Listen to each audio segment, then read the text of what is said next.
앞으로 문정부도 이제 곧 퇴임을 하게 될 텐데 5년간의 문재인 정부 평가를 좀 해주시면 어떨까 하는 생각이 듭니다. 어느 정부든지 공도 있고 과가 있고 그렇죠. 네. 그렇지만은 이 짧은 시간에 저는 이제 문정부의 과를 한 가지만 이제 지적을 하겠습니다. 문정부는 이제 사회 통합에 실패한 정부다. 저는 일단 그렇게 규정을 하고 싶습니다. 다양한 갈등 요소들이 있죠. 뭐 이념 갈등이다, 지역 갈등이다, 노사 갈등이다. 최근에는 이제 성별 갈등이나 특히 세대 갈등도 심해지는 이런 상황인데 이런 것들을 잘 관리하고 그걸 줄여나가는 것이 정부고 대통령이죠. 그런데 그런 점에서 갈등 관리를 잘 못했을 뿐만 아니라 부분적으로는 증폭시킨 그런 잘못이 있었다.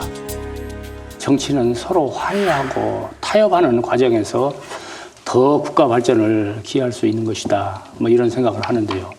가령 예를 들어서 1966년에 독일에서 키징거라는 분은 나치 정부의 외교부의 방송 책임자를 했던 소위 말하는 나치 부역자입니다. 그리고 빌리 브란트는 나치에 저항을 해서 해외 망명을 해서 저항운동을 했던 이런 분입니다. 전혀 성격이 다른 두 분이 서로 간에 힘을 합쳐서 대연정을 이끌면서 독일을 그야말로 발전시키는데 크게 기여를 했거든요. 그리고 그들이 표방하는 정부의 목표가 화해와 통합의 정부였고 또 키징거 총리는 걸어다니는 중재위원회다 하는 이런 평가를 받았습니다.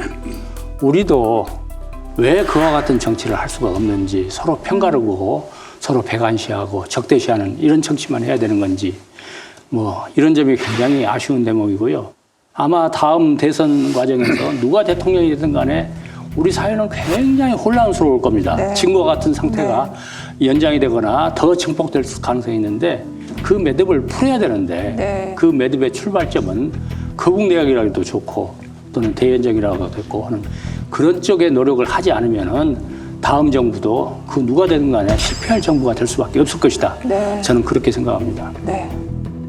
문재인 정부는 국정 전반에 걸쳐서 실패한 정부라고 이게 규정할 수밖에 없습니다. 가장 큰 이유는 적폐청산의 칼에 자기 스스로가 베이는 이런 실패를 범하고 있는 것 같다 이렇게 생각합니다.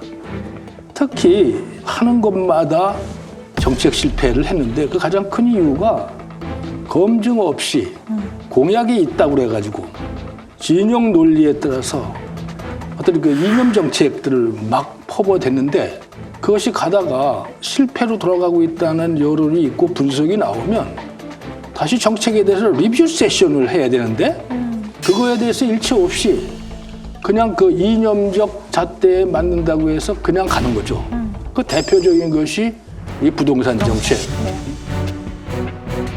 안타까운 것은 그 수많은 사람들이 문제를 제기하고 이거는 실패로 돌아가고 있고 보호하려고 하는 그 세력들이 엄청나게 고통을 받고 있다고 얘기를 해도 이념가들의 시각에서는 그것이 성공하고 있다고 착각하는 이런 국정의 과정이 계속 반복됐다는 겁니다. 그러다 보니까 이거를 다시 회복할 수 있는 기회가 5년 내에 있었는데도 결국 현재까지 끌고 오고 최근에 와서는 자기를 이은 여당의 대표가 그거를 뒤집을 수밖에 없는 이런 상태까지 왔다. 이거는 엄청난 실패이고 그다음에 또 하나 중요한 거는 시장과 불화하면서 시장을 이기겠다는 오만을 부리면서 시장의 반격, 생태계의 반란까지 일으키면서 국가 전체의 어떤 그 시스템 자체가 멈춰버리는 이런 단계까지 왔습니다. 이것이 바로 뭐냐면 다음 정부에서 이거를 단절해야 되는 단절의 시대를 우리가 기대하고 있는 겁니다. 네. 그리고 이제 대통령 후보들이 이걸 단절하겠다 뭐 이렇게 하는 사람들이 상당히 있지만 얼마나 이걸 구체적으로 구현할 수 있는지 그거에 대해서 청사진을 좀 내놓아야 될 때라고 이렇게 생각합니다. 다 옳으신 말씀이고 제가 꼭 말씀드리고자 하는 것은 2018년 9월 18일 평양 15만 북한 주민 앞에서 이번 방문에서 나는 평양의 놀라운 발전상을 보았습니다. 김정은 위원장과 북녘 동포들이 어떤 나라를 만들어 나가고자 하는지 가슴 뜨겁게 보았습니다. 이 담대한 여정을 결단하고 민족의 새로운 미래를 향해 뚜벅뚜벅 걷고 있는 여러분의 지도자 김정은 국무위원장께 아낌없는 찬사와 박수를 보냅니다.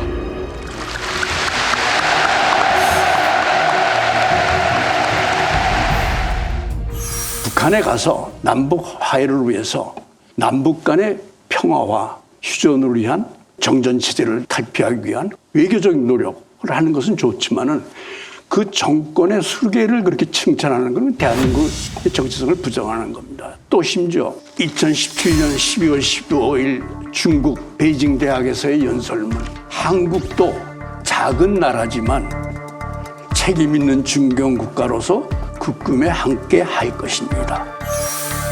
포해상생과 개방 전략 속에서 인류 운명 공동체 구축을 견지하겠다는 시 주석의 말에 큰 박수를 보냅니다.